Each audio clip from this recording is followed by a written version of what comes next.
Gohan à la fin de l'arc Cell, c'est ça.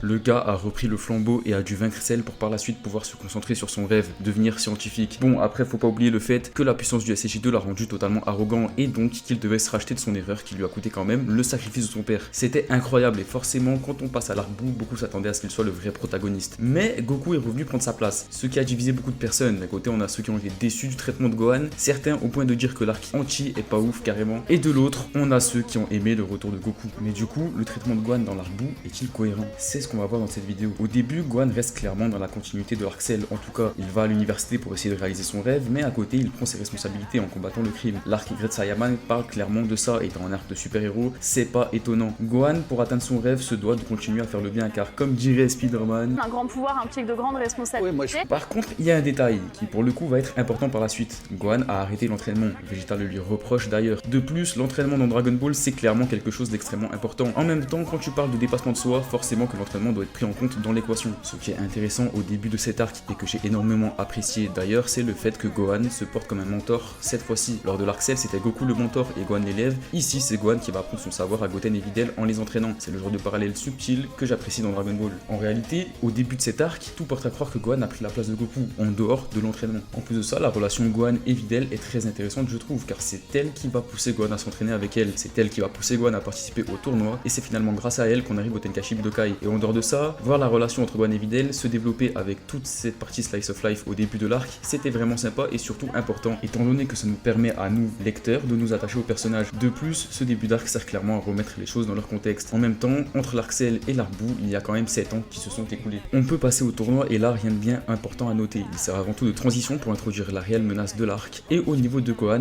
c'est lui qui va se faire prendre son énergie par Yamu et Spopovich. Par la suite, on va arriver vers Babiji. Gohan va se battre contre Dabra et ça va être l'occasion pour Toriyama de vraiment mettre en avant la problématique au niveau du personnage de Gohan. Son manque d'entraînement. Ça nous a été introduit dès le début de l'arc, mais là on le voit en action. Gohan est clairement en galère face à Dabra, même Vegeta et Goku confirmeront qu'il était plus fort quand il était plus petit et qu'il s'est relâché. Il manque même de se faire putrifier. En gros, il paye son manque d'entraînement maintenant, au point où il est laissé pour mort le gars quand même. Mais heureusement que Kaioshin était là pour le sauver et l'emmener au Kaioshinkai. C'est ici qu'il va prendre la Z-Sword et faire connaissance avec le vieux Kaio qui lui proposera d'éveiller son potentiel. Il va donc aller se battre face à Buu. Il le domine clairement, on a une scène très stylée avec Gohan, mais cette fois-ci, Buu fait clairement la salope. Ouais, Gohan va se faire booster étant donné que Buu a absorbé Gotenks, donc là il est juste beaucoup plus fort que lui.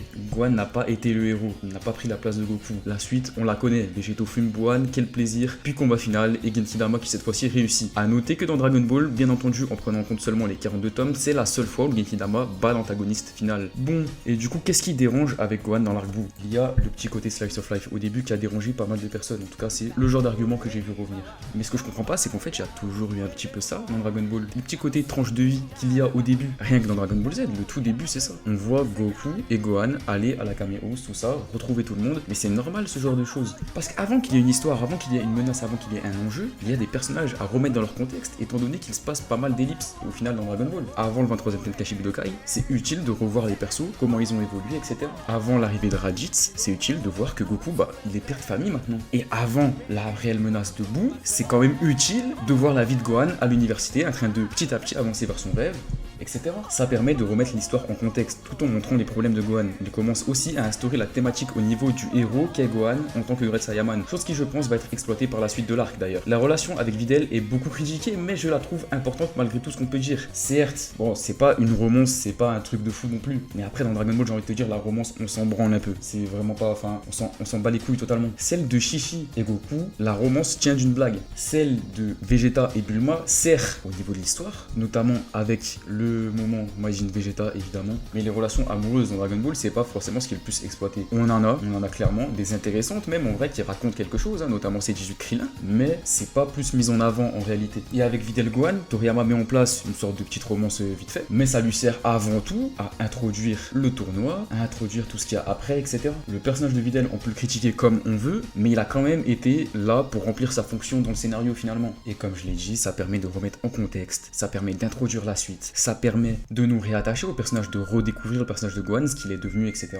Et de nous attacher aux autres personnages, parce qu'en vrai, t'enlèves cette partie Slice of Life, est-ce que vraiment t'es autant impacté par la suite? Je ne sais pas, et je ne pense pas, parce qu'on n'aura pas tout le contexte en fait, et du coup c'est pour moi impossible. D'ailleurs, cette partie Slice of Life, quoi qu'on en dise, elle est clairement dans la continuité de l'Arc Cell. C'est Gohan qui prend le rôle de Goku, tout en essayant d'accomplir son rêve à côté. D'ailleurs, ce qu'on voit au début, avec la partie Slice of Life, c'est clairement le futur que Trunks voulait créer à la base. Bon, après il y a eu Boo, mais ça c'est un autre détail. Donc au niveau de la continuité de l'Arc Cell, on y est clairement. Le fait que Gohan arrête de s'entraîner, ce n'est pas non plus incohérent en réalité. Mais je pense que ça on est au courant. Gohan, lui, son but à la base, c'est pas d'être le meilleur, le plus fort, ou je ne sais quoi, ce n'est pas Goku en fait. Il est différent de son père, notamment sur son objectif. Bien qu'il a beaucoup de points communs, en réalité, il reste différent. Et leur objectif, c'est quelque chose qui les différencie en tout cas. D'ailleurs, Gohan, il est utile à la thématique de l'arc. Pour moi, une des grandes thématiques de l'arc, c'est quand même ce qui fait le héros. La thématique du super-héros dans l'arc Boo, elle est clairement présente. Déjà avec Great Saiyaman. On est sur une genre de parodie aussi, hein, clairement. Toriyama s'amuse à refaire de l'humour dans cet arc. Mais le sujet va être beaucoup plus exploité par la suite, notamment avec Monsieur Satan par exemple, qui incarne cette notion de héros pour les humains du monde de Dragon Ball. Goku et Vegeta rajoutent leur part à la thématique, mais pour Gohan, du coup, le fait que la puissance ne fait pas le héros, pour moi, c'est ce qu'il raconte dans l'arc. Avoir le potentiel sans l'entraînement ne sert à rien aussi finalement. Il a beau être le plus puissant de l'arc, ce n'est pas celui qui a été la solution finale, surtout au niveau du scénario, c'était important. Je ne sais pas vous, mais finir